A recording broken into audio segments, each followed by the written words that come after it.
যাদবপুর বিশ্ববিদ্যালয়ের গবেষণা বলছে ওল্ড দীঘায় সমুদ্র স্নান হয়ে উঠতে পারে বিপজ্জনক।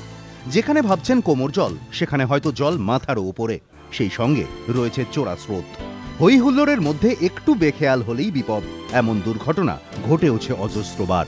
ওল্ড দীঘা যেমন বহু পরিবারের কাছে অন্যতম প্রিয় পর্যটন কেন্দ্র, তেমনি অনেকের কাছে আতঙ্কের অপর নাম। এখানকার খামখেয়ালি সমুদ্রই যে কেড়ে নিয়েছে তাদের প্রিয়জনকে। যেমন কসবার বাসিন্দা মন্দিরা গুহ। 10 বছর আগে ওল্ড দীঘার সমুদ্রে ডুবে মৃত্যু হয় তার ছোট ছেলে তীর্থ সারথীর।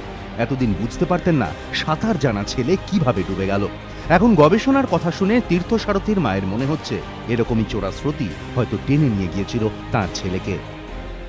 আমরা তো মনে করি ওই যে দীঘার নিচে গিয়ে ওপরে গিয়ে আবার নিচে তলিয়ে গেল, এটা তো বুঝতে পারা যাচ্ছে না, চোরা স্রোতেই টেনে নিচ্ছে। ঢেউয়ের যে গতি পথ, সেটা ওপর থেকে এসে ওপর থেকে ঢেউ আসার পর নিচের দিক থেকে টেনে নিয়ে যাচ্ছে, মানে চোরা স্রোতের মতো একটা। তখন আমরা অজ্ঞতার ব্যাপারে, যেহেতু গবেষণালব্ধ কোনো বিষয় আমাদের সামনে আসেনি, আমরা বুঝতে পারিনি। এখন দেখা যাচ্ছে যে এটাই কারণ। নির্মম সত্যিটা আজও বিশ্বাস হয় না। মাঝে মাঝে মনে হয় ওই বুঝি দরজার কাছ থেকে ছোট ছেলে ডাকলো। ছেলে ছিল ইস্টবেঙ্গলের অন্ধভক্ত। সে চলে যাওয়ার পর থেকে আজও টিভিতে ইস্টবেঙ্গলের খেলা হলে দেখেন না মা। সব সময় ছেলের কথা মনে পড়ে।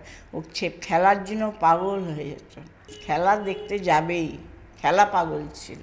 খুব কষ্ট পায়, খেলা তো দেখার কোনো চিন্তাই নেই আমার পক্ষে, ছেলে নেই, ওই কষ্ট আর সহ্য করার মতো ক্ষমতা নেই। একই অভিজ্ঞতা উত্তর 24 পরগনার ইছাপুরের লোহ পরিবারের।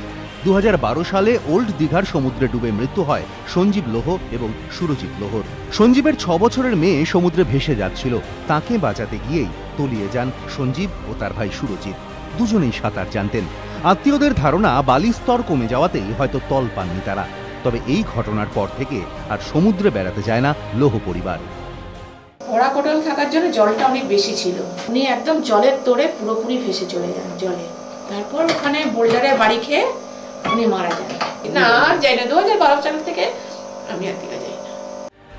এই দুটি ঘটনা প্রতীকী মাত্র। প্রতি বছর ওল্ড দীঘায় ডুবে মৃত্যু হয় এরকম বহু মানুষের, কখনো অসতর্কতায়, কখনো আকস্মিকতায়। যাদবপুরের গবেষণাকে সামনে রেখে যথাযথ সচেতনতা প্রচার করে কি এই দুর্ঘটনা কমানো সম্ভব, সেটাই এখন দেখার। সত্যজিৎ বৈদ্য ও আস্তিক চট্টোপাধ্যায়, এবিপি আনন্দ।